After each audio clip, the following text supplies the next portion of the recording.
Nessa aula de hoje, que é a aula 8, oitava aula expositiva, vamos falar sobre 3 tópicos importantes. Vai definir o que vem a ser reflectância e transmitância para a interface entre dois meios.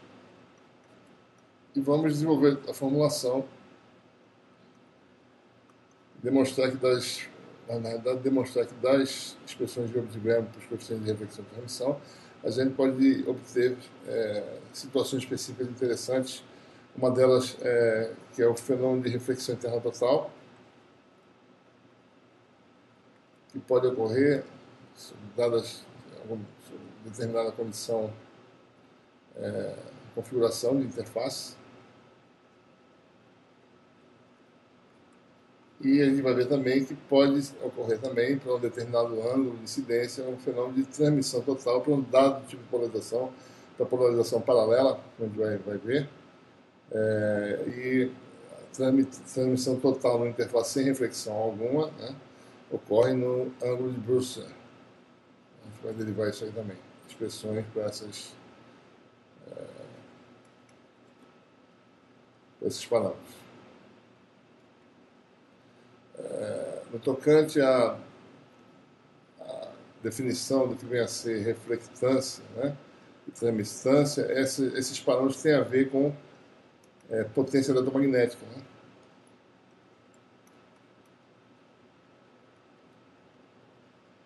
E então, para isso, a gente precisa voltar a analisar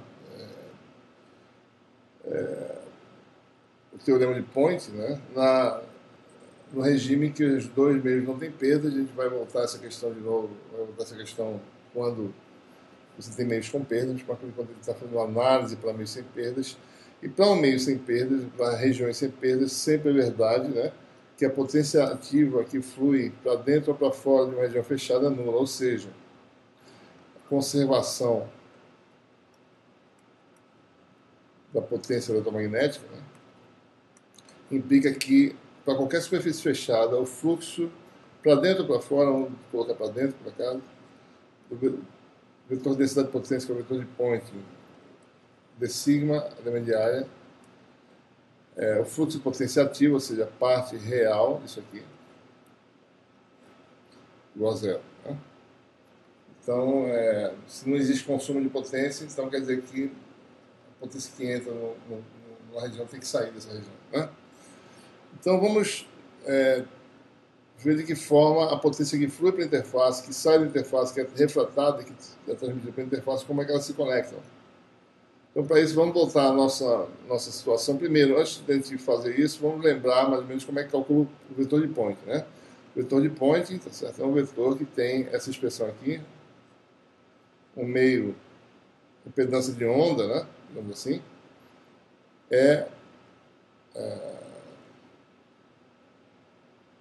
na verdade, pode fazer assim, né? Colocar dessa forma, vamos fazer assim, E vetorial H conjugado, né? Aliás, assim não, você está errado, módulo de E ao quadrado, né? Módulo de E0 ao quadrado, vamos fazer direito isso aqui,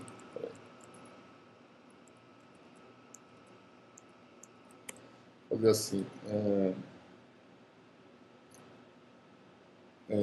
dessa forma, pode colocar assim em forma, módulo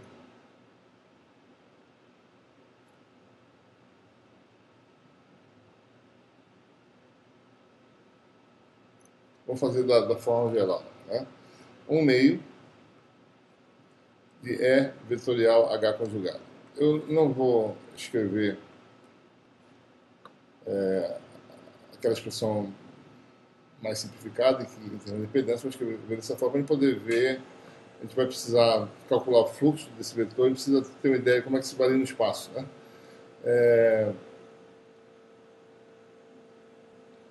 Então, o E, ele varia, certo? Digamos assim, dessa forma, né? No meio, exponencial menos J K escalar X,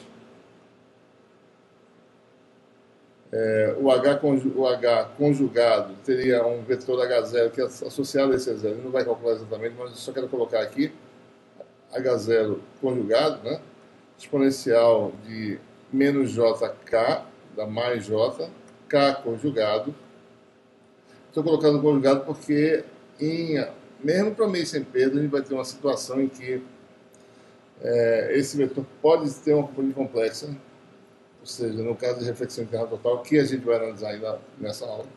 Isso pode acontecer, então eu estou deixando essa possibilidade aqui. Então, só para a gente ter uma ideia aqui, E vetorial H conjugado, né, é igual a E0 vetorial H0 conjugado. Nós sabemos que esse produto vetorial dá na direção U, que é a direção do vetor de onda, né?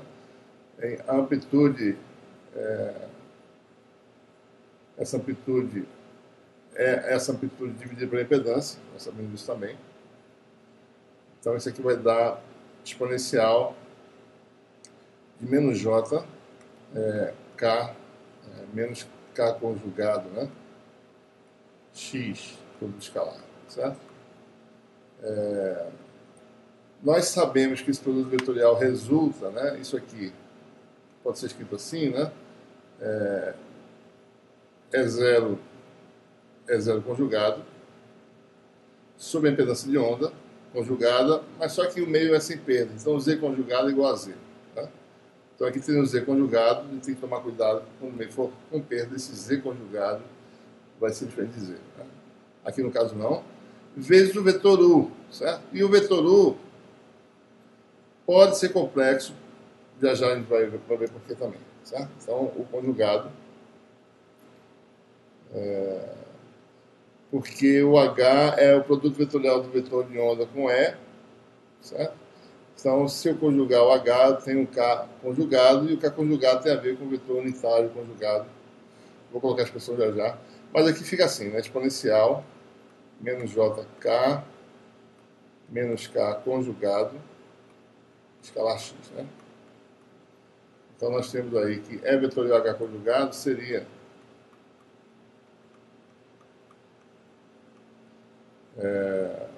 módulo de E0 ao quadrado. Isso é para uma onda, né, cuja amplitude é zero. Sobre a impedância de onda, vetor U conjugado, vou escrever já. E aqui você tem, vamos destrinchar, isso aqui tem a componente X do K. Lembre-se que nós temos aqui uma interface, né, em que o Kx é imposto externamente. Isso aqui é o ângulo de incidência θ1. O Kx, o módulo do vetor K é N1 K0. O Kx, que é essa componente aqui, é simplesmente N1 K0. A gente está falando se o meio for N1 e o ângulo for θ1. N1 K0 é seno de θ1. Ou seja, isso aqui é um número real. Né? Ou seja, eu estou injetando uma onda eletromagnética com um Kx real. Eu estou impondo isso ali. Então, nessa formulação, vou escrever aqui o K do lado, certo? O K, né? Para nossa formulação que está desenvolvendo, o K está no plano de incidência, tem sua componente X e Z. O K é Kx, AX, mais um K a Z. Eu não vou dizer em que meio nós estamos num determinado meio. Certo? O K conjugado seria o Kx, AX, porque Kx é real, mais o conjugado de K. Tá? Eu vou dar essa possibilidade de K poder ser um número complexo. A gente vai ver por que isso acontece ainda, não acreditem em mim nesse momento, mas o K pode ser complexo mediante o fenômeno de reflexão interna total, mesmo para um meio sem perdas. Então, isso aqui daria um K conjugado a Z. Isso em resumo, né? Para a reflexão interna total que vai ser investigada, isso aqui pode ser um número imaginário, na verdade, no caso, vai ser um imaginário puro. Né?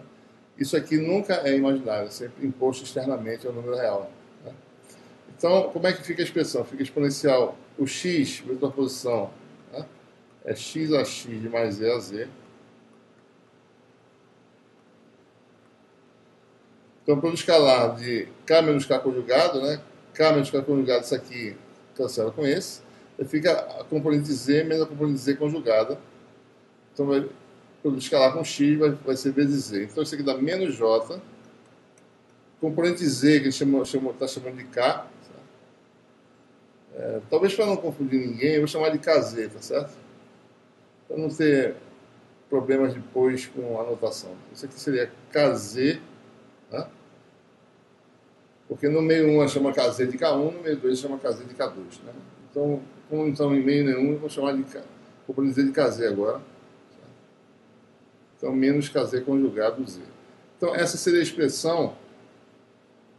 Eu posso ainda escrever um pouco mais, certo? O vetor de point, né? Olhando para essa expressão aqui. Né? O vetor de point seria 1 meio módulo de E0, né? Amplitude, certo? Ao quadrado. Se quiser botar o vetor, dá na mesma. Sobre Z, pedaço de onda. U conjugado. E tem um fator aqui que depende da coordenada Z. Menos J, KZ, menos KZ conjugado, né? Z.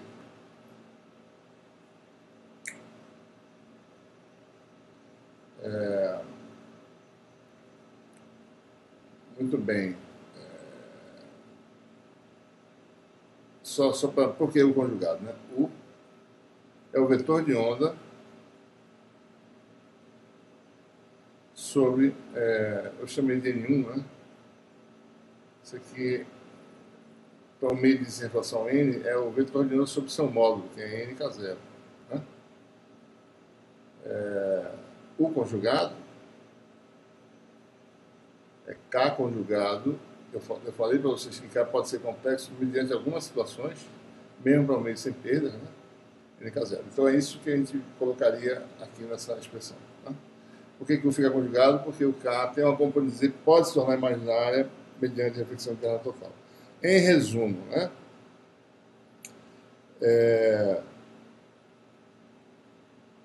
O vetor de Poynting, ele tem componentes que são as componentes de U, mas ele só depende da coordenada Z. Isso aqui é importante, certo? Ou seja, S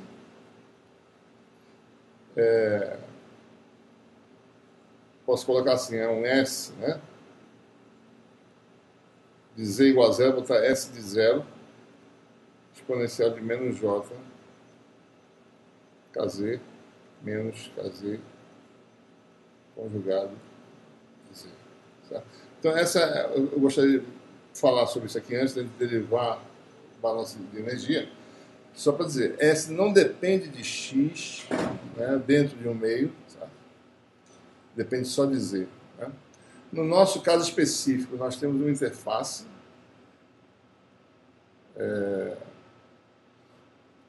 em que eu injeto um campo que forma um de incidência θ1. Então, no meio 1, certo? Meio 1, o K, que chamou de K, certo? É Kx, AX, mais K1, AZ. Então, no meio 1, está onda incidente ou refletida, o que é escrito dessa forma, em que Kx é o módulo do vetor de onda, que é N1K0, essa componente aqui, seno de θ1. O Kz, que é a componente Z do vetor de onda, que é o K1, Kz é o K1, é N1K0 cosseno de θ1. θ1 é um ângulo real, que vai de 0 a π sobre 2. Então, ambas as componentes do meio 1 são reais. Né? Então, no meio 1,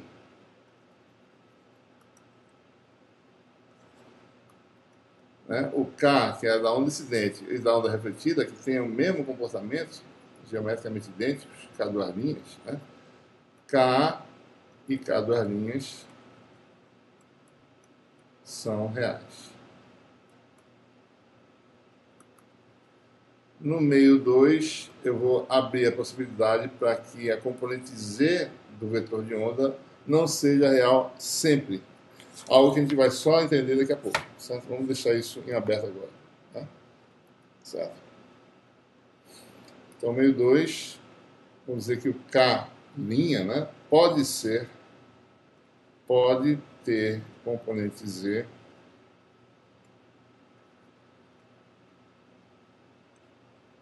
real ou imaginário.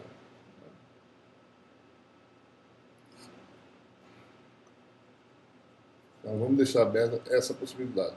Por quê? Porque, por exemplo, eu não forço o valor do K no meio 2. Ele é consequência do que eu faço no meio 1. Pode ser real ou complexo, vou colocar dessa forma. Né? Isso aqui eu forço esses vetores, eu injeto os vetores. Isso aqui é consequência, é o que acontece devido à minha ação. Certo? Então eu vou deixar aberta a possibilidade desse vetor no meio 2 ser real ou complexo. Né? Bom, então, em resumo, né? No meio 1,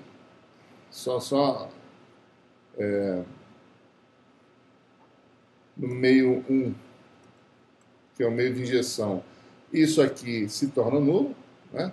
Onde você colocar um plano paralelo a Z, S não varia com Z nem com X. Ou seja, S não depende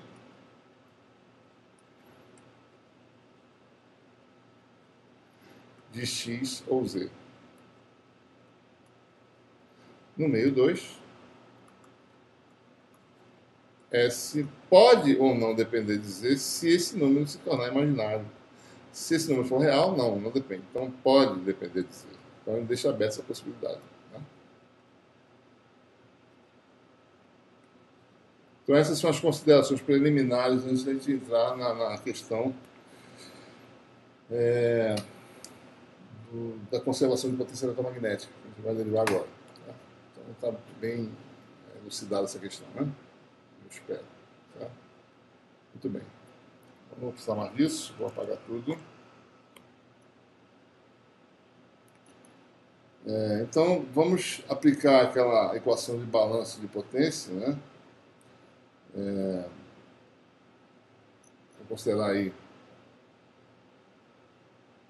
a borda. Vou considerar aí nossa interface, em 1 e 2. Eu vou fazer agora um volume, um paralelepípedo e fechar isso aqui. Vou botar outra cor aqui, talvez. Ficou clara. Imagina que eu tenho a seção transversal, né? Olhando de frente, um paralelepípedo. Dentro do meio 2, eu tenho aqui uma altura aí, chamada de DZ2. Não precisa ser grande, pode ser um comprimento diferencial, pode ser um comprimento macroscópico, tanto faz, não vai mudar muito. Aqui você tem um DZ1. Tá? Talvez eu deva tirar isso da frente aqui, deixa eu tirar da frente para não atrapalhar. Mas assim, eu vou botar bem afastado.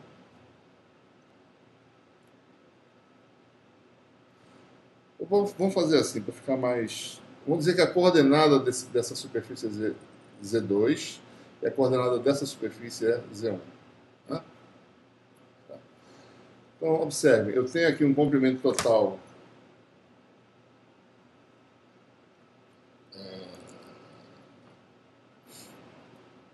aqui eu posso falar em comprimento, vou botar aqui fora.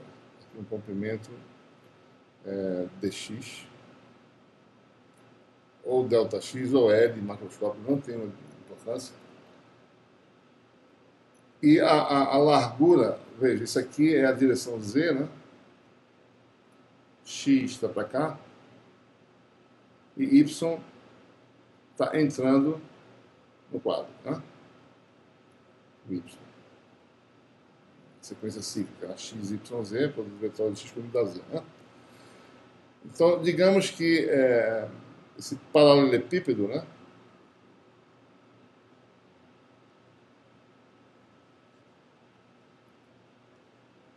Mede aí quanto, mais ou menos, né? Mede dx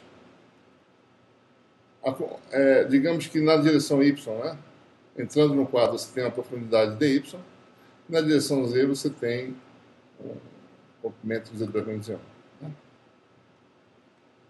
Então lembre-se, né? Onda plana permeia todo o espaço, certo? Onda plana permeia todo o espaço. Então você tem campo, você tem a onda incidente, ela penetra essa caixa por todas as direções dessa caixa, por todas as faces, né?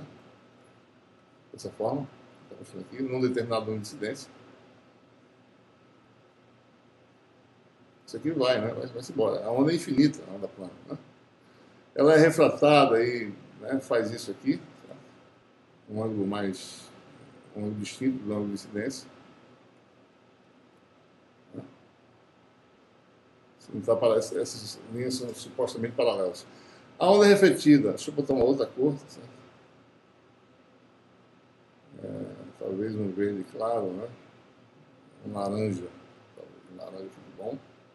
A onda refletida existe em todo espaço desse jeito, né? Ela ocupa todo, ela preenche toda a região, certo? Então você tem onda incidente branca em todo espaço, onda refletida laranja permeando todo espaço, e onda refratada branca, aqui de novo, também, se talvez mais.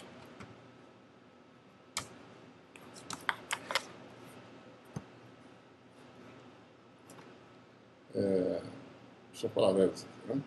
Estou tentando fazer uma linha paralela, não estou conseguindo aqui. Tá? Então essa é a situação.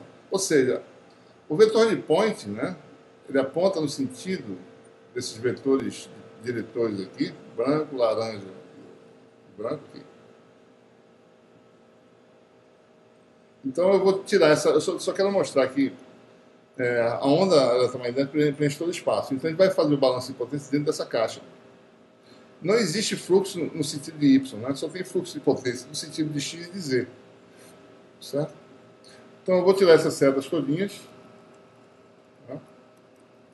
Vou agora só colocar quem contribui em cada região. Ou seja, lembrando, né? Nessa face aqui tem o vetor de point devido ao fluxo de potência que vai para a interface, e tem vetor de point devido ao fluxo de potência que sai da interface. Né? Mesma coisa nessa face aqui.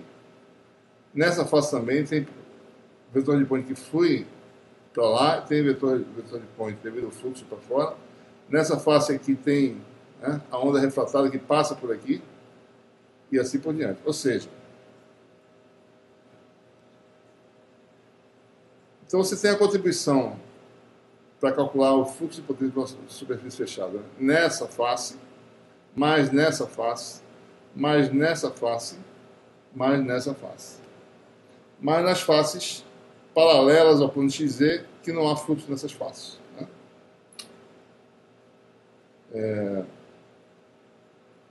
Bom, no meio 1, o S não depende, né? O S,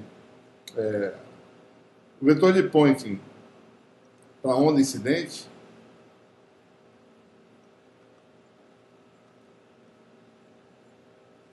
é o vetor S. Né? Para a onda refletida, continuando com a nossa notação. O vetor de point é o vetor S'. E para a onda refratada ou transmitida, como vocês viram, é o vetor S duas linhas. Né? Vetor complexo. Então nós temos aí. Então nessa face aqui você tem a contribuição de quem, né? SX, devido à onda incidente. A onda refletida, lembrando, né? A onda incidente faz isso e a refletida faz isso, né? A componente S do X do vetor de point está no mesmo sentido. Então aqui você tem SX, duas linhas. Contribuição para essa face. Para essa face aqui você tem SZ, né? e SZ duas linhas. O sinal está embutido em SZ duas linhas. Certo? Então aqui você tem SZ mais SZ duas linhas, né? E a normal para baixo agora. Nessa face aqui você tem... Observe que S no meio 1 e S duas linhas não depende de Z. Então ele é constante nessa face. Então eu não preciso me preocupar. Certo? Aqui você tem, de novo, SX e SX duas linhas. Na face de cima, né, nós temos o quê?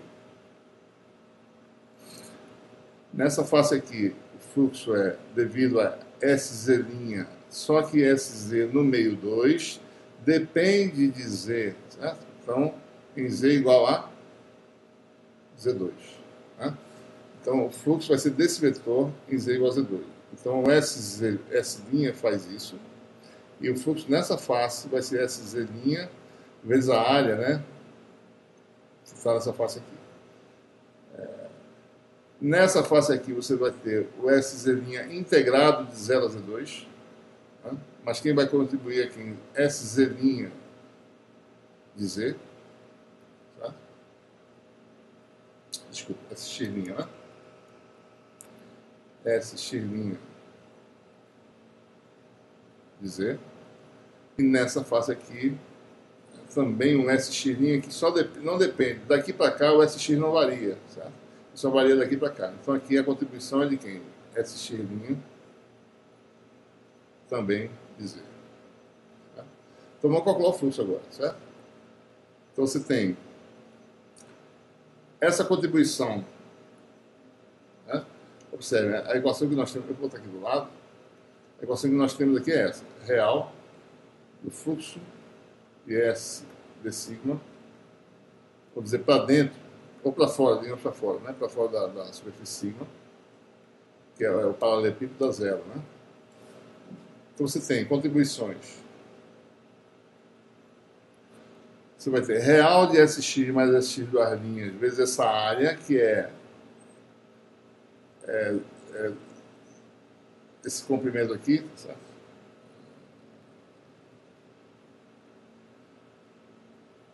Essa coordenada aqui é negativa, né? Então é 0 menos E1, vou chamar de delta Z, só para simplificar aqui. Então vai dar SX mais SX duas linhas, que é a parte real de todo mundo, né? A parte real disso, vezes a área dessa face aqui, que vai ser delta Z, profundidade dy. Né?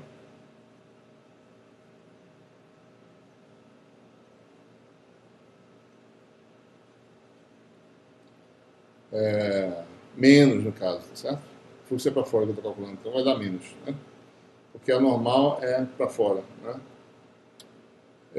Nessa face de cá, você vai ter SX mais SX duas linhas vezes a normal, escalar, né? Vezes o elemento de área, vezes essa área, que vai dar mais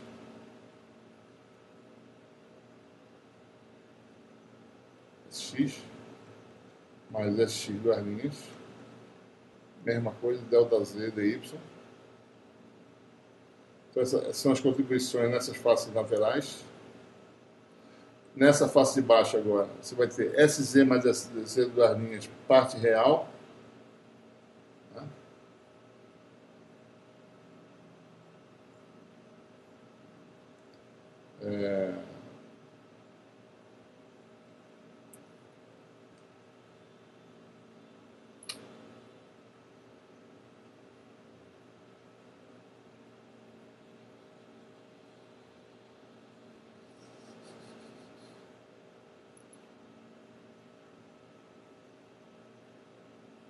Isso aqui está errado. Né? SZ AZ, produto escalar. Aquilo ali está certo. Né? Aquela seta indica a normal interface. Então você vai ficar mais. Vou botar assim: SZ AZ mais SZ duas linhas AZ, produto escalar, né? Com menos AZ.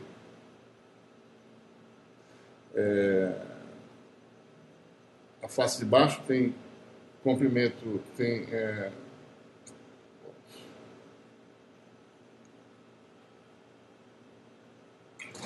esse comprimento aqui dx, a profundidade perpendicular a esse plano do quadro é dy, isso aqui vai dar produto escalar com o AZ para baixo, menos AZ dx dy. Né? Então, essa é a contribuição dessas três faces. Agora nós temos aqui integral, né, de sx' escalar menos ax, integral de 0 a z2 dessa função. Está aqui, certo? Integral de 0 vezes a profundidade dy, né? Botar aqui 0 fora, dy, integral de 0 a z2, no caso, né? De sx' de z dz, vai se transformar negativo aqui, né?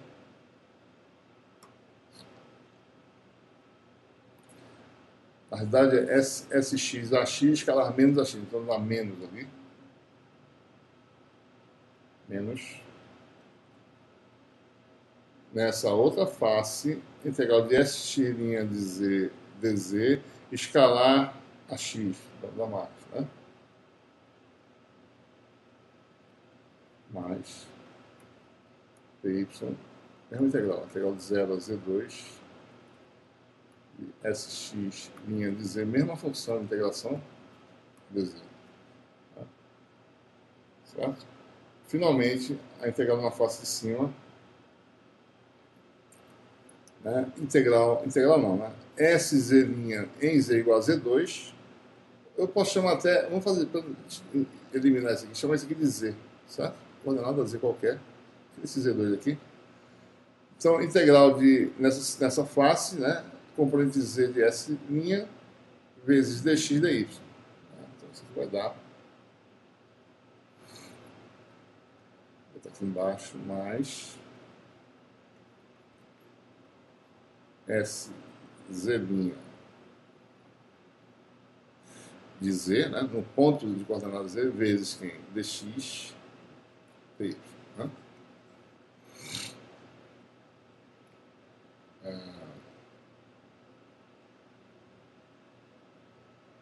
Muito bem. Isso aqui dá o quê? Dá zero, né? Vamos cancelar agora aqui, que tem que ser cancelado. Tá, nossa caneta amarela aqui. Observe, né?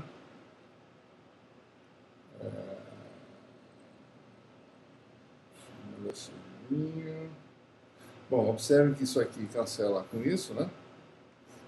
O que entra de um lado sai do outro lado. A potência já é conservada naturalmente.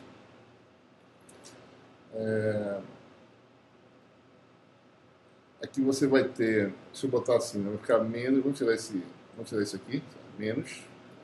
Tiro isso aqui agora. Tem uma coisa errada, né?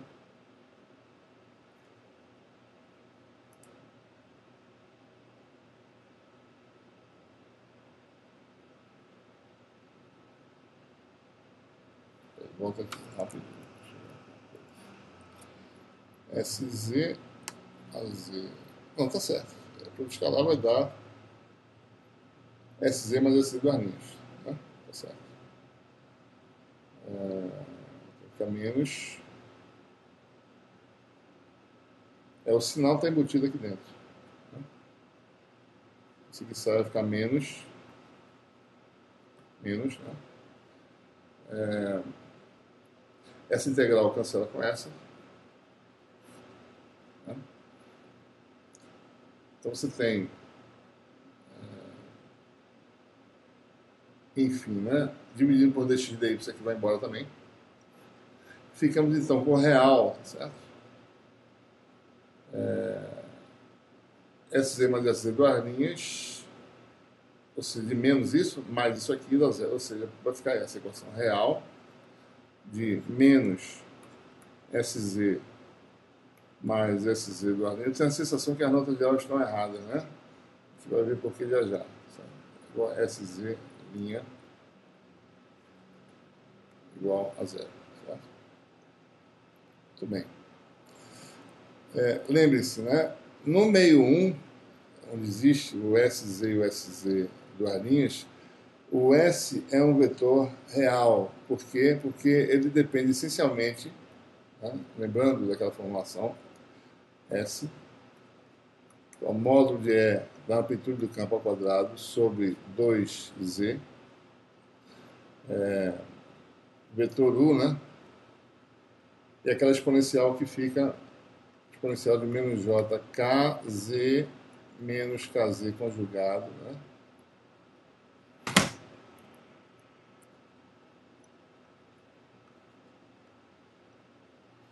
Z, né?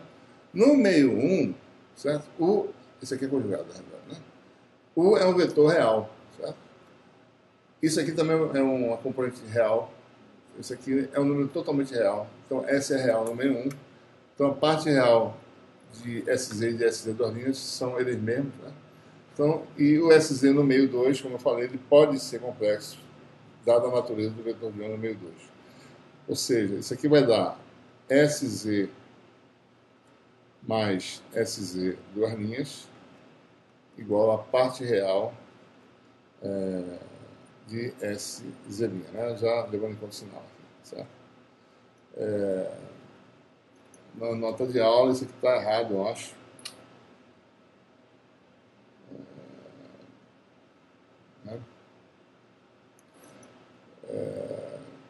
Nas notas de aula, isso aqui está errado. Isso aqui tem um erro de sinal, certo? Então, a fórmula correta, que tem que corrigir na nota de aula, é essa aqui. SZ igual a menos SZ duas linhas, mais real de SZ linha, né? A gente já vai ver a consequência disso. Por que tem esse sinal aqui na frente? Porque SZ duas linhas é negativo. O componente Z do vetor de point no meio 1 da onda refletida é negativo. Então, esse aqui dá um número positivo. Então, quer dizer o quê? A componente Z. Então, isso aqui pode ser escrito assim, né? SZ é igual a módulo, né? De SZ duas linhas, né? Que é um número positivo, tá certo? Mais SZ, por sua vez, também é positivo, né? Então, isso aqui vai mais real de SZ. Né? Essa é a lei de conservação de potência eletromagnética. Mas a lei de conservação de potência eletromagnética resume-se a uma lei de conservação das componentes Z da densidade de potência eletromagnética. Né? Potência eletromagnética, né? O que entra é o que é refletido mais do que passa. Né? Essa conservação é equivalente à conservação a uma lei de conservação para a componente Z do vetor de point. E o vetor de point não é potência, é densidade de potência. Né? Então vamos ver, certo? Então isso aqui é de fato algo que flui para baixo, né? Esse módulo aqui aparece por causa disso, certo? Então a nota de aula a gente vai corrigir depois, né? Por que dá esse resultado? Essa é a pergunta, certo? Tá? Vamos analisar agora do ponto de vista geométrico. Vamos esquecer um pouquinho a questão da possibilidade do SZ no meio 2 poder ser complexo. Vamos analisar situações normais em que a onda propaga de forma... Ela passa para o meio 2 de forma regular. Certo? Então vamos analisar essa figura. Tá? Deixa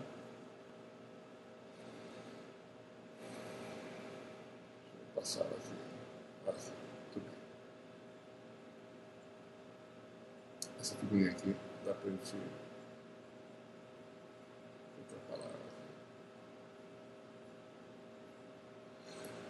Nós temos uma ilustração, né, de uma onda. A onda plana, lembre-se, ela ocupa todo o espaço. Né? Então, ela está permeando todo o espaço. Né? Fazendo isso. Né? Eu estou pegando só uma porção de largura ΔL na direção ortogonal ao vetor de point, ao incidente, dessa onda que permeia todo o espaço. Essa porção aqui, ela tem que... A potência que flui nessa área tem que ser a potência que passa, né, associada só a essas essas componentes da onda plana que estão dentro dessa área, digamos que ilumina essa interface nessa largura ΔW. Então, essa potência tem que ser a potência que passa para cá, mais a potência que é refletida. Essa conservação existe, né, para cada segmento que é utilizado da frente de onda, certo? Em particular para o segmento de comprimento ΔL. Né? Porque a gente sabe que essa onda aqui ela não vai passar para cá, né?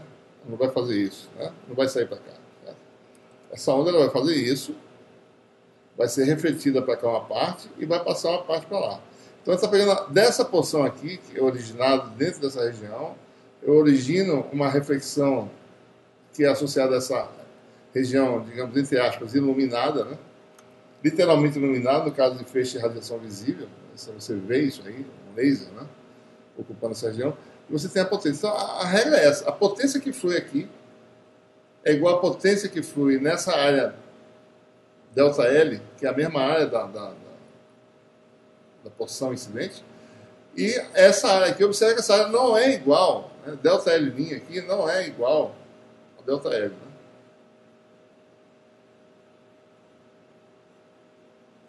Essa largura ortogonal ao vetor de point no meio não é igual a ΔL, né? Ou seja, a conservação de potência eletromagnética diz o quê? Que S∆L, ΔY, né? ΔY não precisa aparecer, porque ele é comum a todo mundo, é igual a, tudo em módulo aqui, S duas linhas ΔL mais S' ΔL'. Então essa é a conservação de potência eletromagnética que nós devemos obter, certo? Né? Ora, observe, né? Todos esses comprimentos têm em comum o ΔW, certo? Deixa eu fazer um desenho aqui separado. Aqui está a área iluminada, né?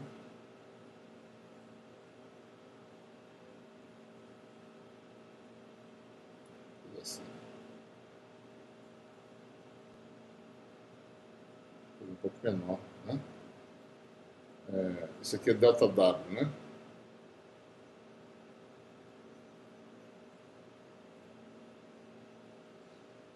E aqui está a direção ortogonal vetor de onda, certo? ΔW,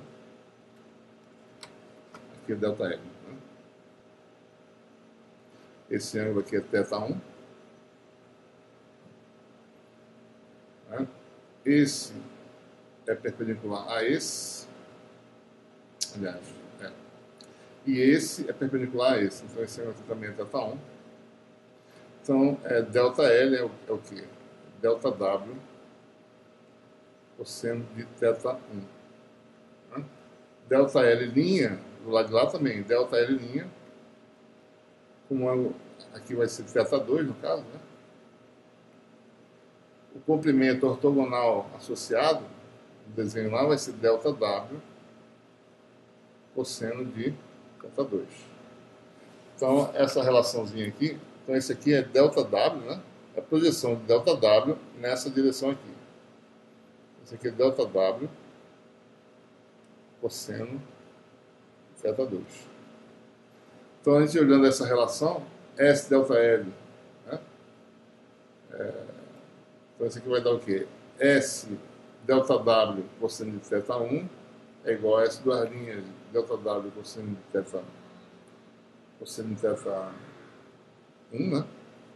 Mais S' ΔW cosseno de θ2. Ou seja, a relação que nós obtemos pela conservação da potência é o quê?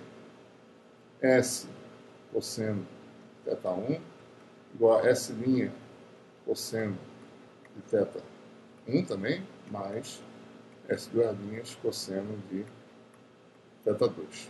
Você tem aqui o S, né? O S está aqui.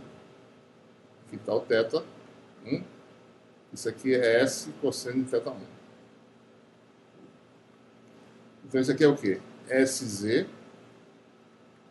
Isso aqui, por sua vez, aqui, módulo de SZ'. Desculpa. Isso aqui está errado, né? O duas linhas cosseno de θ1 e aqui é S'. Né? Deixa eu ver se eu não errei essa também. Esse aqui está correto, né? Essa duas linhas ΔL. Porque duas linhas é onda refletida, né? Então, esse aqui é módulo de SZ duas linhas, mais isso aqui admitido real, né? Seria o SZ', né? Admitindo que é real. Ou seja, a gente está fazendo essa interpretação admitindo todo mundo real. Então, a gente obtém essa conclusão, certo? Conservação de potência eletromagnética, ou seja, aquela relação entre projeções na direção Z é equivalente, né, à conservação da potência eletromagnética. Quer dizer o quê?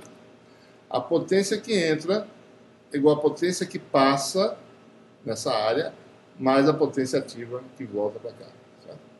Só que, no caso mais geral, a gente está prevendo a possibilidade desse SC complexo no meio 2. Né?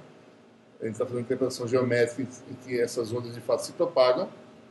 Então, está de acordo com a previsão, né, da conservação da potência eletromagnética. Certo? Então, a lei é essa, certo? Resumindo, né, voltando à nossa formulação, a gente obtém dessa análise balanço, né, usando o teorema de Poynting, que SZ é igual a equação foi essa, menos SZ duas linhas, mais real de SZ'. Né? Corrijam na nota de aula que isso aqui está com o sinal trocado, está mais, certo? Essa é a relação correta. Muito bem, estamos prontos agora para calcular reflectância e transmitância. Né? Vamos agora calcular agora o que vem a ser a reflectância e transmitância da interface. Reflectância tem a ver com potência refletida em relação à potência incidente. Transmitância seria definida como a potência transmitida em relação à potência incidente. Então vamos obter expressões para esses parâmetros.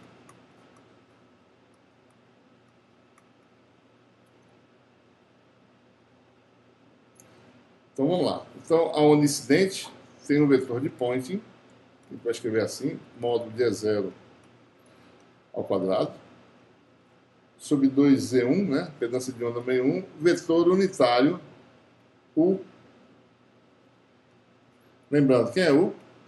É o vetor de onda da onda incidente, que é Kx AX mais K1 AZ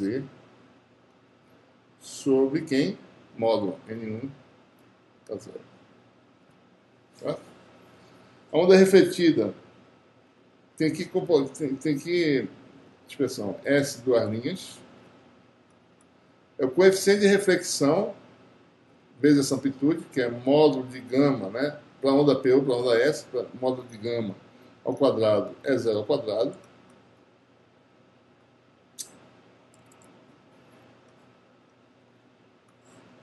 Sobre 2, mesma impedância de onda, no mesmo meio. O duas linhas, né? Quem é o duas linhas? Expressão semelhante a essa de cima. Kx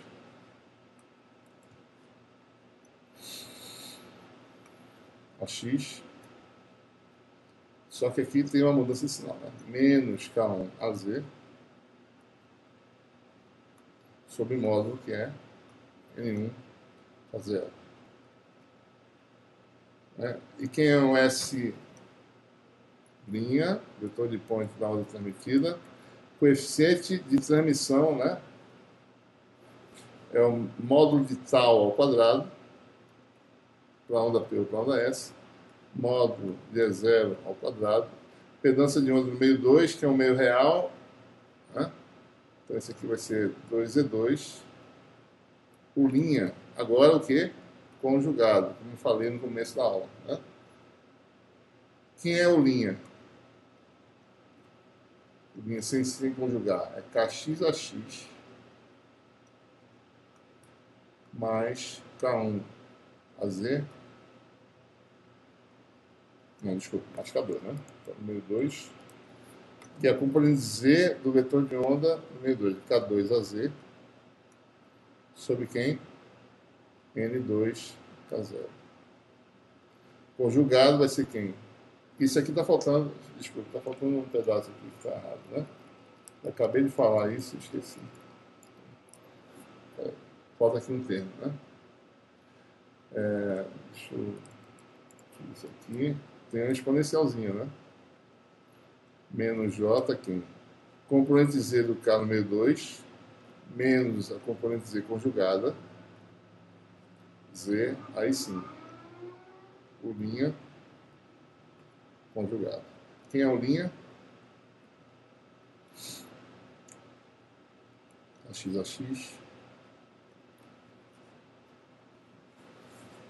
mais componente Z, que é K1 a Z,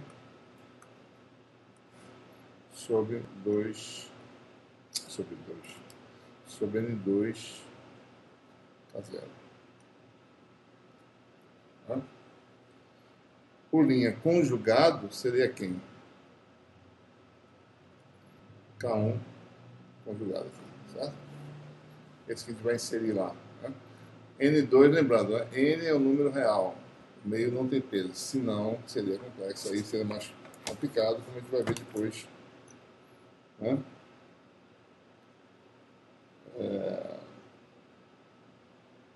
Então, se a gente escrever agora a equação, né? A equação de balanço de potência, que é SZ igual a menos SZ duas linhas mais parte real de SZ linha, vamos ver aqui. Certo?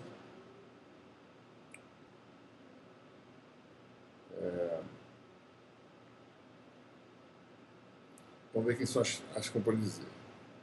Bom, SZ tem um fator K1 sobre N1 K0 que vai aparecer junto com isso. Então vamos lá.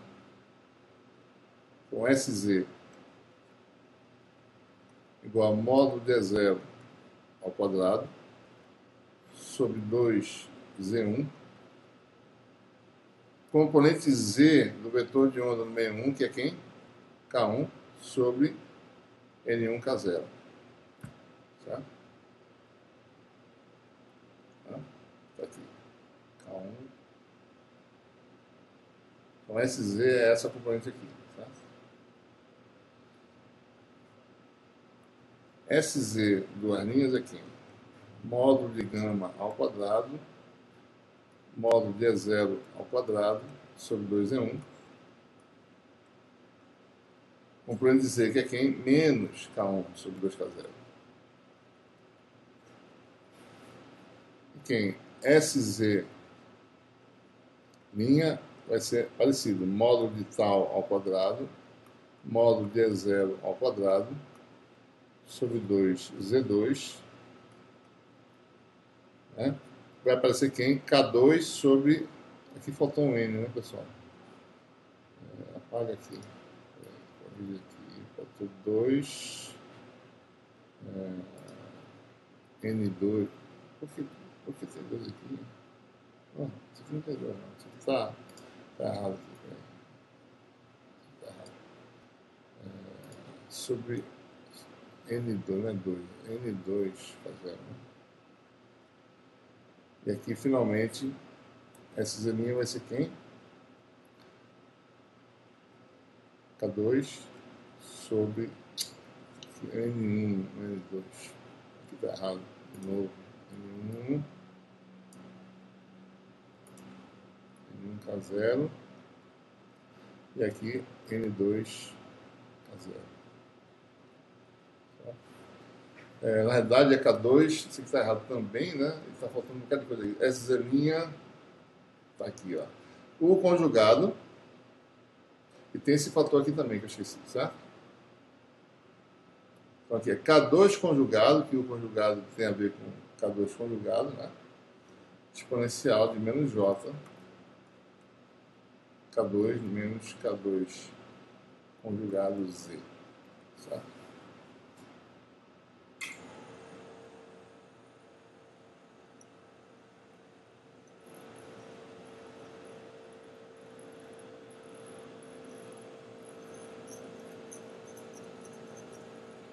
Muito bem, então vamos lá. Então nós temos isso igual a menos isso, mais a parte real disso aqui. Né? Então,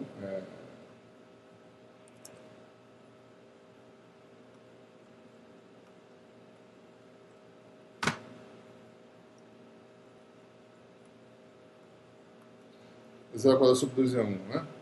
K1 sobre N1 K0 igual menos isso, vai dar o quê? Módulo de gama 2 é 0 ao quadrado sobre 2 é 1 K1 sobre N1 K0 mais, aí você fica com parte real disso aqui, isso aqui é um número real, né? Isso aqui também, então, aqui é módulo de tal ao quadrado, é 0 ao quadrado, sobre 2Z2, né? Isso aqui é um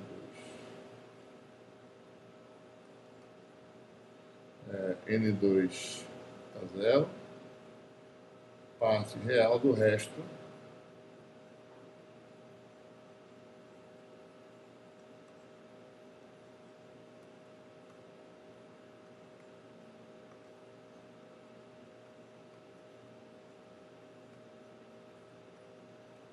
essa seria a relação, né?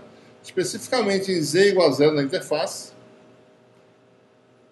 né? Isso aqui vai dar, isso aqui não contribui, né? Então você obtém esse resultado aqui, real de K2 só.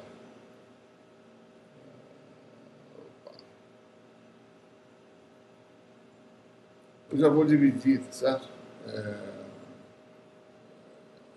Se eu colocar Z igual a 0, eu vou dividir por esse fator aqui todinho. Eu vou obter então 1 igual, né? Isso aqui é um fator comum, certo? Igual a módulo de gama 2 mais, né? Vou fazer aqui Z igual a 0 especificamente, né?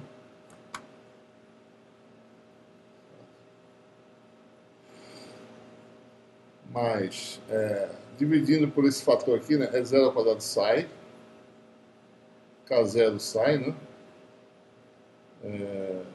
2 também sai, certo? Vai ficar Z1N1 sobre Z2N2. Vai ficar Z1N1 sobre Z2N2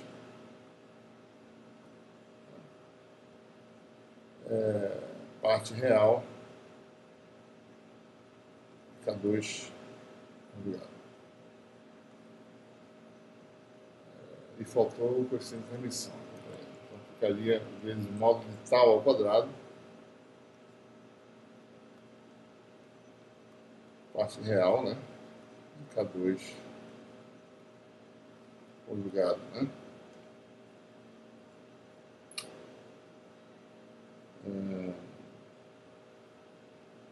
Faltou também aqui um K1 que eu esqueci, certo? Sobre K1. É porque dividir por K1, né? Bom, isso aqui ainda pode ser reduzido ainda mais. Z1 raiz de μ1 sobre ε1. N1 raiz de μ1 ε1, né? Sobre raiz de μ0 ε0. Então esse produto aqui vai dar Z1 N1 e Z2 N2 também é fácil de obter, vai dar μ1 sobre raiz de μ0 ε0. Mesma coisa para Z2 N2, né? Z2 N2 vai dar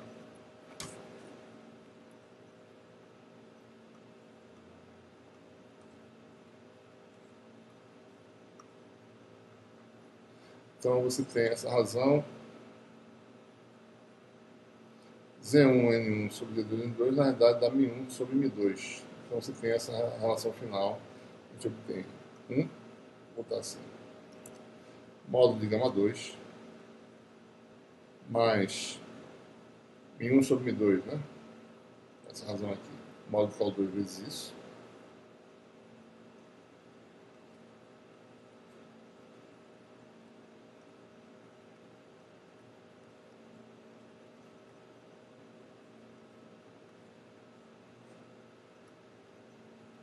Igual a 1. Então essa é a relação que a gente obtém. A gente define a reflectância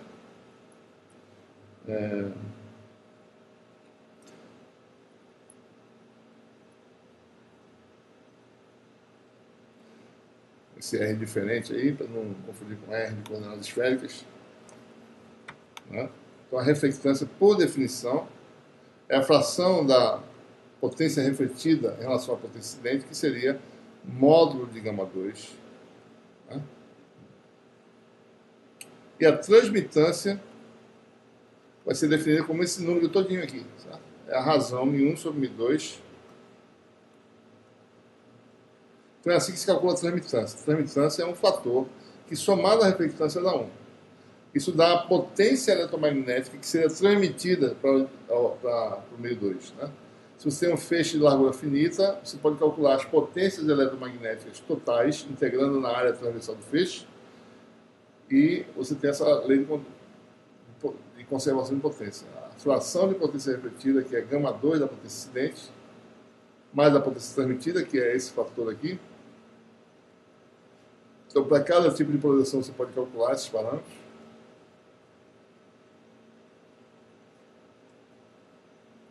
Você tem essa relação, né? Simples, né? Que é a conservação de potência eletromagnética. R mais T igual a 1. Tá? Então é assim que a gente calcula efetivamente no laboratório. Você quer saber quanto de potência vai se passar, você tem que calcular esse númerozinho aqui. Você calcula isso aqui em termos dos parâmetros materiais, isso aqui também. Calcula o módulo quadrado vezes os fatores que envolvem os meios materiais. Tá? Importante essa parte real aqui, que vai ter consequências importantes. Então, nós temos aí a formulação para a reflectância e transmitância.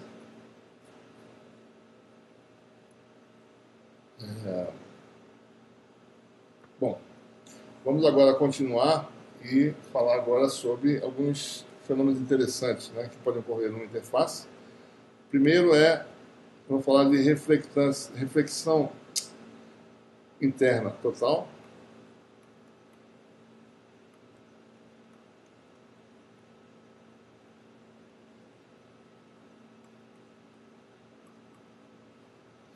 Isso ocorre independentemente da polarização. Lembre-se que o coeficiente de reflexão para a onda P, né, ou para a onda S, por exemplo, a onda P é do tipo que, né, εK2 menos ε2K1, olhem nas notas aí, tá? Sobre a soma, né? Acho que é o contrário, é ε2K1. Não faz muita diferença, não. ε2K1 menos ε1K2. ε2K1 menos ε1K2. Tem na tabela lá, né? Essa expressão.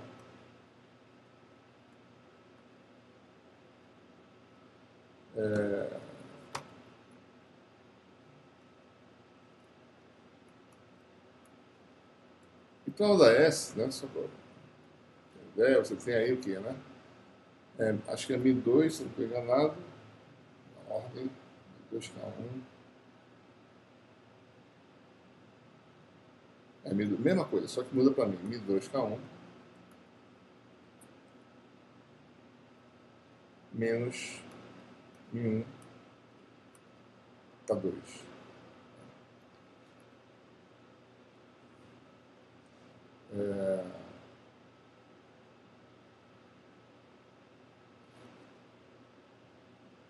μ2K1 mais μ1K2. Né? Essas são as expressões. Existe uma situação em que o meio de entrada tem um índice de reflação maior que o meio de saída. Né?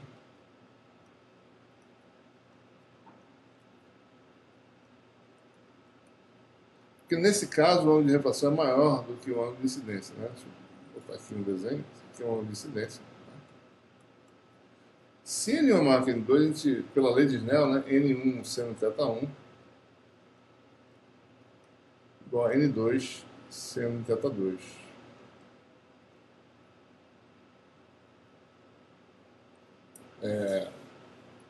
Então, nesse caso, né, se N1 é maior do que N2, a gente obtém aqui seno θ2 igual a N1 sobre N2 seno θ1. Né?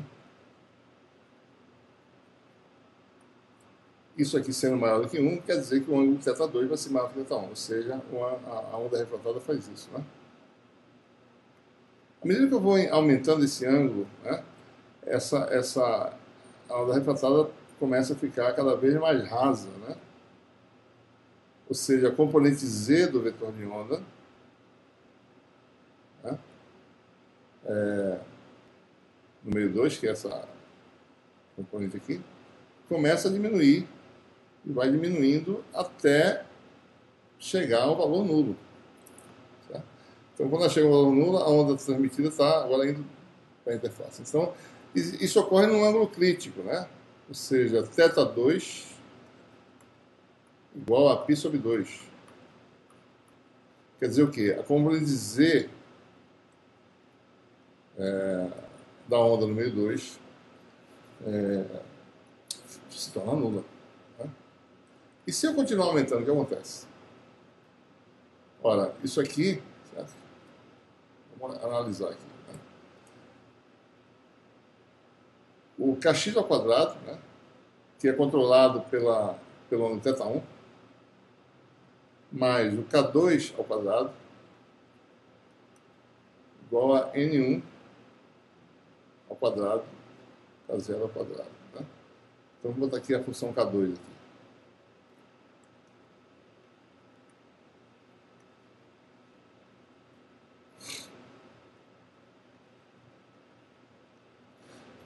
Então, observe essa função. Né? Eu vou aumentando o kx, né? Isso aqui é n1 ao quadrado, né? k0 ao quadrado. Isso aqui está errado, pessoal. Isso aqui é n2, puxa vida. n2 ao quadrado, né? O kx é n1 ao quadrado, k0 ao quadrado, seno de θ1. Né? Então, observe que k2 é uma função do ângulo θ1. Né? K0 ao quadrado, você tem n2 ao quadrado menos n1 ao quadrado seno, isso aqui é o quadrado de θ1. Isso aqui é o k2 ao quadrado, certo? Eu vou aumentando o ângulo θ, eu chego no limiar, no ângulo crítico em que isso aqui se anula, e eu posso passar esse ângulo crítico e isso aqui se tornar maior do que isso, certo? Então, o K2 reduz-se até um valor K2 igual a zero. E a partir do momento que isso aqui supera esse valor de N2, isso aqui vai se tornar um número cujo quadrado é negativo, ou seja, um número imaginário. Né? Então, observe, né? Para θ,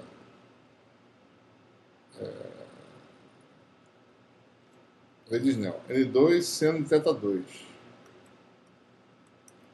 igual a N1 seno de θ1, essa é a lei, né? Para o ângulo crítico, o ângulo θ2 se torna π sobre 2. Né? Ou seja, a componente z, que é a cosseno de θ, se torna cosseno de π sobre 2 que dá zero. Então, K2 se torna nulo. Né? Então, você tem um ângulo crítico, isso aqui vai dar 1. Então, ocorre nesse valor aqui, seno de θc, igual a N2 sobre N1. Esse é o limiar do que a gente chama da condição de reflexão interna total. Nesse ângulo, o ângulo θ2 se torna π sobre 2. Se você continuar aumentando, você passa dessa condição e a componente z do número de onda no meio 2 se torna imaginária. Certo? O que acontece? Observe que a propagação no meio 2 na direção z é dada por menos K2z. Né? Se isso se tornar imaginário, esse número vai se tornar um número real. Então, para que a onda decaia no meio 2, você escolhe, né? Ou seja, para θ maior do que θc, o seu K2 se torna imaginário puro, de acordo com essa expressão que a gente está vendo aqui. Ele vai escrever desse jeito, menos J, gama, certo? θ maior que θc. Então, o K2 se torna um número imaginário puro. Por que não mais? Se eu colocasse mais, exponencial de menos jk2z se tornaria exponencial de mais gama z. E a onda aumentaria indefinidamente no meio 2. Então, a situação fisicamente realizável é aquela que a onda decai no meio 2. Então, escolhe a raiz de K2 adequadamente, menos j gama. Então, para θ maior que θc, K2 é dado por essa expressão, em que gama pode ser obtido dessa relação anterior. Por enquanto não é importante obter isso, mas é importante observar que, para θ igual a θc, observe, né, gama P igual a epsilon2 K1, né? Menos epsilon1 K2 mais K2 igual a zero. Então, θ igual a θc menos epsilon K2, K2 igual a zero, menos zero sobre epsilon2 K1 mais zero. Isso aqui vai dar quanto? 1, né? Então, o gama P se torna 1. O gama S também. Né? O gama S é μ2K1 menos μ1K2 sobre μ2K1 menos zero, que o K2 deu zero, isso aqui vai dar 1 de novo. Para θ maior que θc, ou seja, módulo de gama P igual a módulo de gama S, que é igual a 1. Para θ maior do que θc, gama P vai ser quem, né? Epsilon 2K1 menos epsilon K2, mas quem é K2 agora? Tem essa forma aqui, em que gama é número real. Então fica mais epsilon 1 gama, vezes J, né? Sobre epsilon 2K1 menos epsilon K2, mais epsilon menos J, epsilon 1 gama. Né? Ora, esse número aqui e esses são complexos conjugados. Então aqui de novo, o módulo de gama P igual a 1. Raciocínio semelhante se aplica para gama S. Então, você pode verificar, usando a formulazinha, que módulo de gama S também dá. Né? Então, quais são as consequências disso? A partir da condição de reflexão interna total,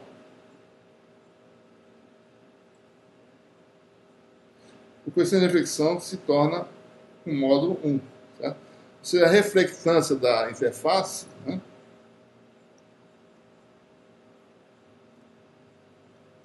se torna igual a 1. Quer dizer o quê? Que a transmitância,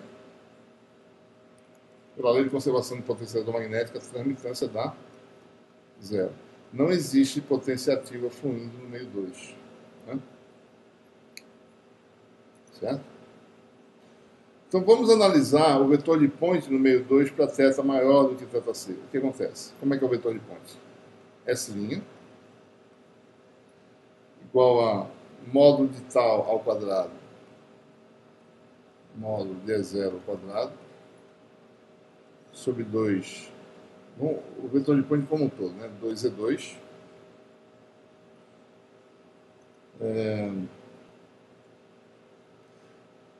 você tem aquela expressão, né?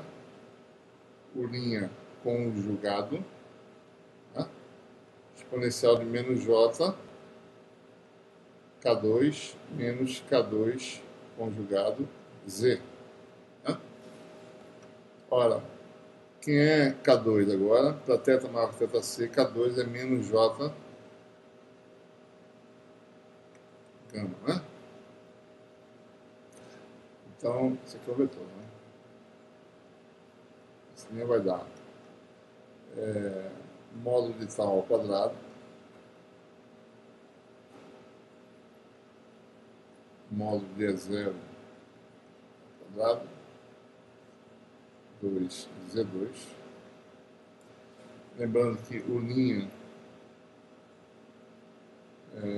é Kx a x, né?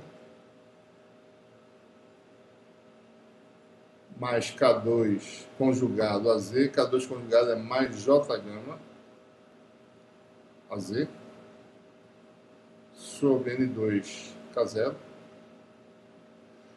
E como é que fica essa diferença aqui? Menos J gama, menos, né?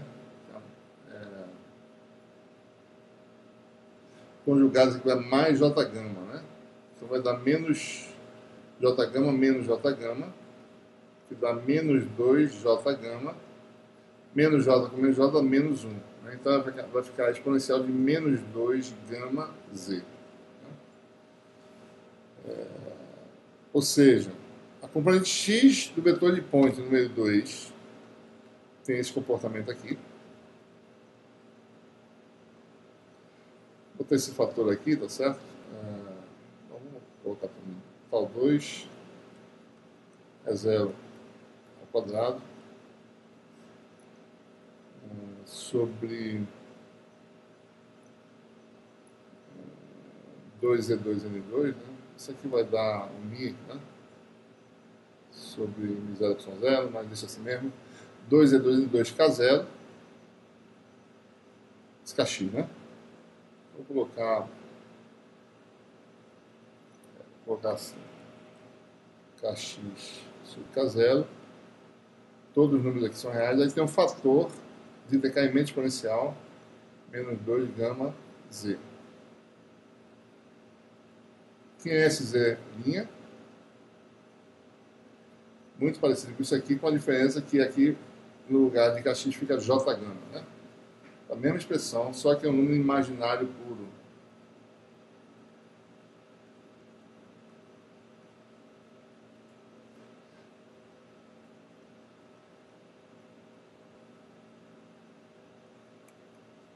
Pode botar esse J na frente aqui.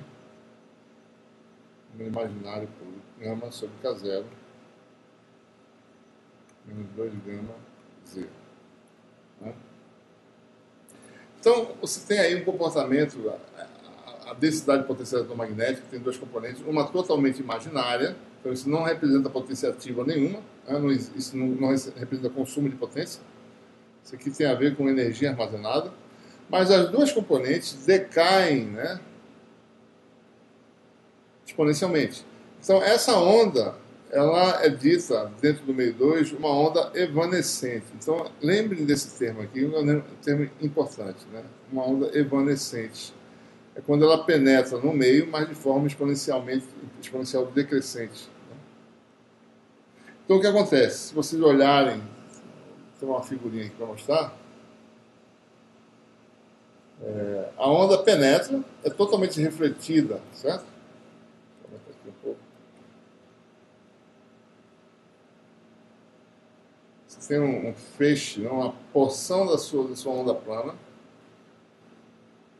né? Flui. Potência eletromagnética, né, nessa porção, você pode até determinar. O que a gente está mostrando é que R, o coeficiente de reflexão, é igual a 1, e o coeficiente de transmissão é 0. Não existe potência ativa que flua no meio 2. O que você observa é o quê? É só a componente X que flui, né? A potência ativa que flui, ela flui permanentemente sem dissipação. Essa energia que está no meio 2, ela ocupa uma região de algumas larguras múltiplas dessa aqui, né? Então a energia está aqui confinada, certo? Uma energia que não é usada para nada. Então o campo tunela, né? Ele penetra no meio 2, mas volta, toda a potência volta, né? Que não é reservatório, certo? Você tem um reservatório d'água, né? Faz um furo aqui, você tem fluxo de água para dentro, fluxo de água para fora, e fica uma parte parada aqui que não é usada para nada, né?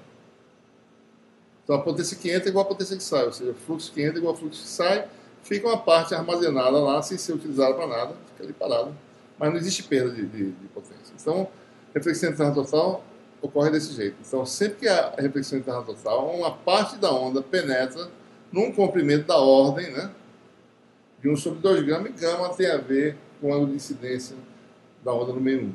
Né?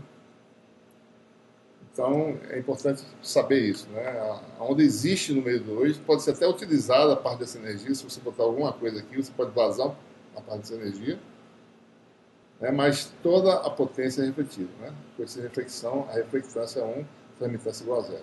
Né? A gente pode olhar também para essa expressão aqui, deixa eu voltar aqui um pouco, certo? Aquela expressão de balanço, definição de reflexância e transmitância, olhar para essa expressão, né, e observar, né, que acima da condição de reflexão interna total, a parte real de K2 dá 0. Então a transmitância sempre vai ser 0, né? Independente de qualquer coisa, certo? Podia ser nessa expressão mais geral aqui também, se vocês quisessem, certo? Isso aqui tudinho, mesmo que isso aqui exista, né, mas a parte real de K2 dá 0. Então esse termo aqui todinho, que é a transmitância, vai embora. Uma segunda questão que eu gostaria de falar, para culminar com essa aula 8, é a condição que você pode obter um determinado ângulo bem específico, né? Você pode obter nesse ângulo chamado ângulo de Brewster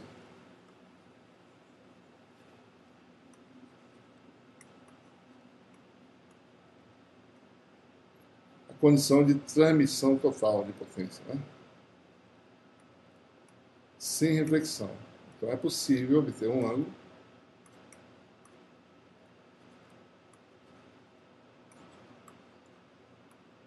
de um meio para o outro, mesmo que os meios sejam distintos, né? Num determinado ângulo chamado ângulo de Brewster, né? Isso só ocorre para ondas P. Deixo como exercício para vocês mostrar que essa condição não existe para ondas S. Ela só existe para ondas P. Tá? É fácil verificar isso aí, certo? Então deixo como exercício para vocês verificarem. Então o que a gente quer? A gente quer que a condição de transmissão total ocorre quando, para ondas P, o coeficiente de reflexão igual a zero. Né? Então a questão é, isso é possível, mesmo que os meios sejam distintos? Então vamos lembrar, né? Gama P é epsilon 2K1 menos epsilon K2 sobre a soma, né?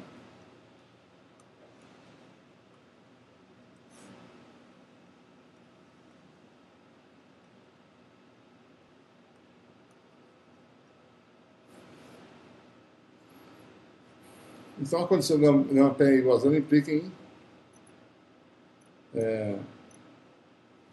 zerar isso aqui, epsilon 2K1 igual a epsilon K2, ou K2 sobre K1 é igual a epsilon 2, tá certo isso? Epsilon 2 sobre epsilon, né? K2 é a componente Z, né, da onda no meio 2, ou seja, isso ocorre para um ângulo de incidência θ1 igual ao ângulo de Brewster, que a gente vai descobrir agora quem é, né, θB, não é para qualquer ângulo, um determinado ângulo específico, que você casa essa condição aqui. Né. A gente vai interpretar já o que isso quer dizer, tá certo? Por que isso acontece? Tem uma interpretação física muito simples. Né. Bom, K2 é N2K0 componente Z, né? Cosseno de θ2, θ2 correspondente a esse ângulo θ1.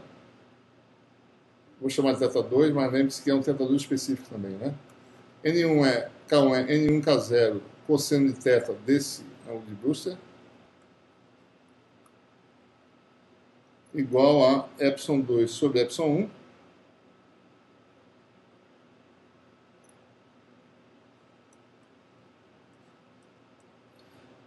Vamos cortar aqui, certo? Vamos desenvolver um pouquinho mais, aqui vai dar cosseno de θ2 sobre cosseno de θB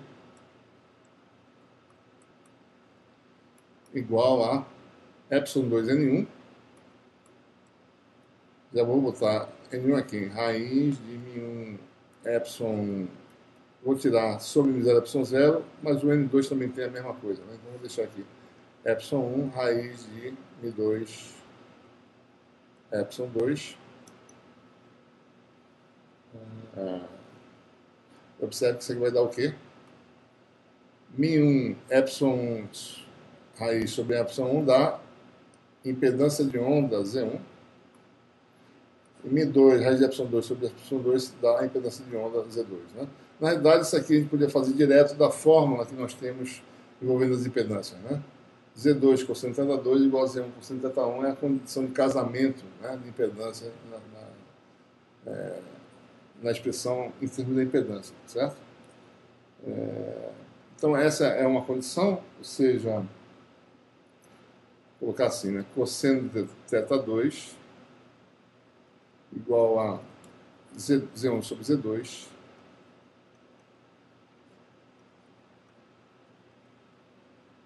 cosseno de θB.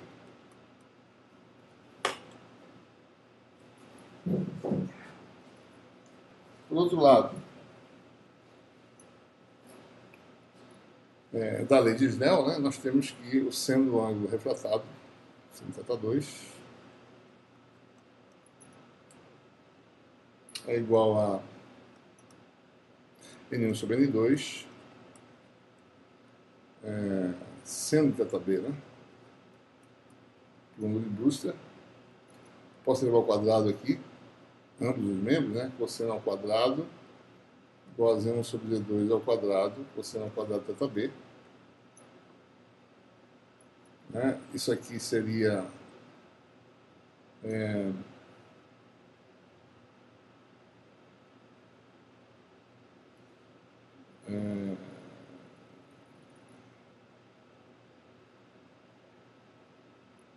isso aqui daria, né, em termos dos mis e dos epsilon, isso aqui daria, voltando aos mis, né?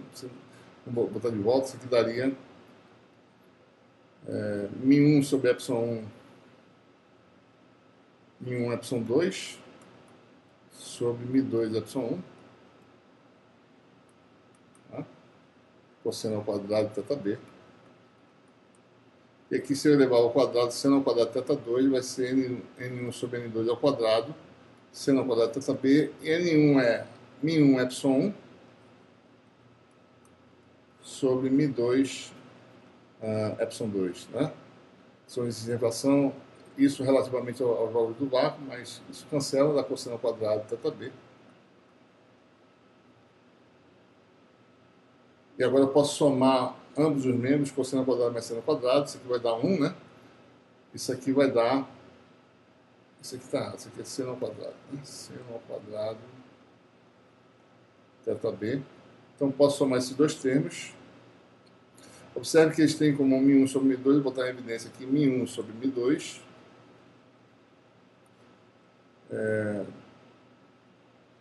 Epsilon 2, ou assim, epsilon 1 sobre epsilon 2 seno ao quadrado, θB, mais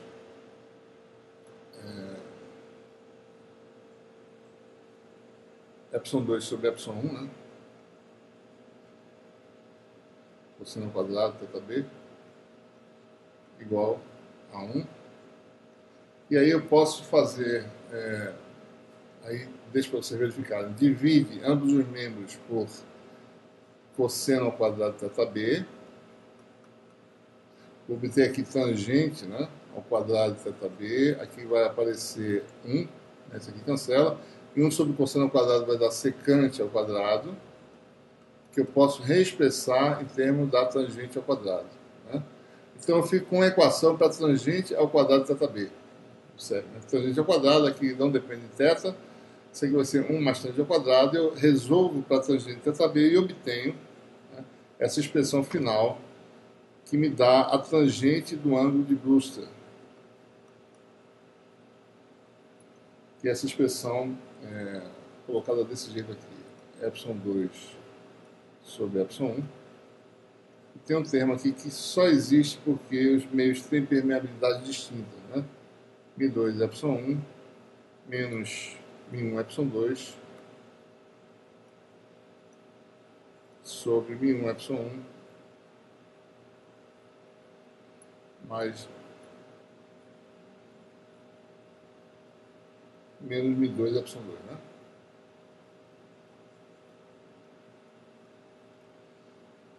Certo? Então, essa é a fórmula geral para o ângulo em que a transmissão total ocorre, né? Esse é o chamado ângulo de Brewster. Em muitas situações, são aquelas situações de meios não magnéticos, né? μ1 igual a μ2 igual a μ0. Observe que nesse caso, né, isso aqui sai, essa razão vai dar 1, então, e o índice de refração se torna, né, N2 sobre N1, simplesmente é a raiz de epsilon 2 sobre epsilon 1, né?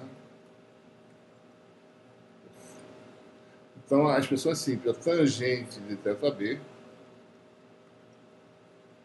igual a N2 sobre N1.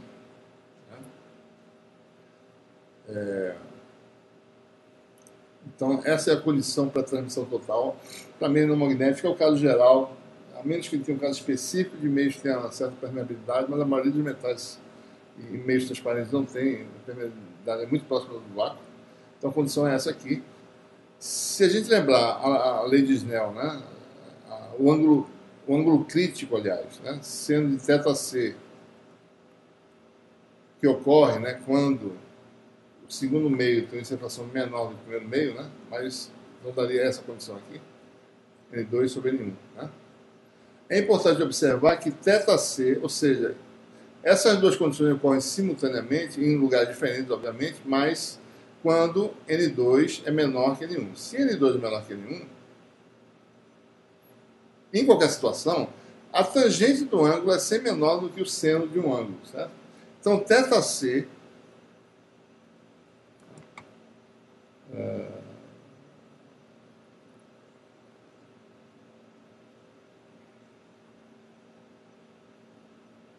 acho uma coisa errada aqui.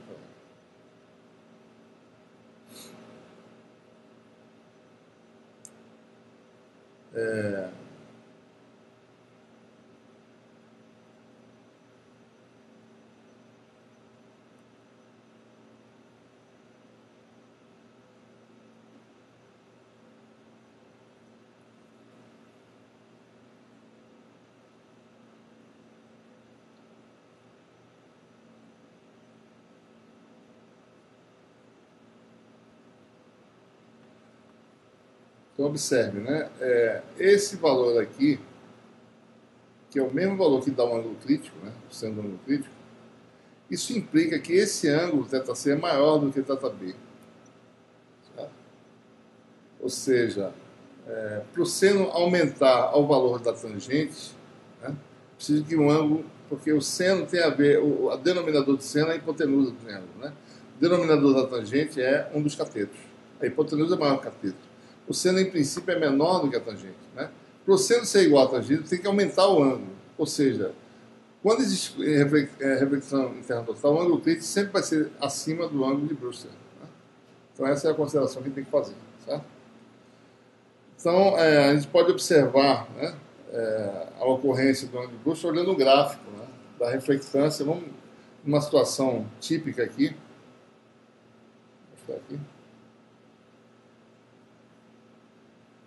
Um gráfico da reflectância de uma interface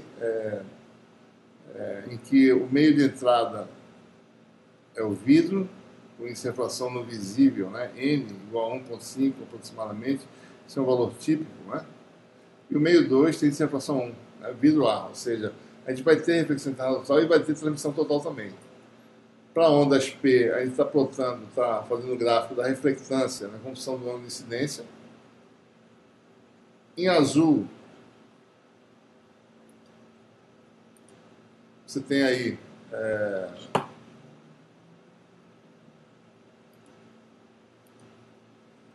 nós temos aí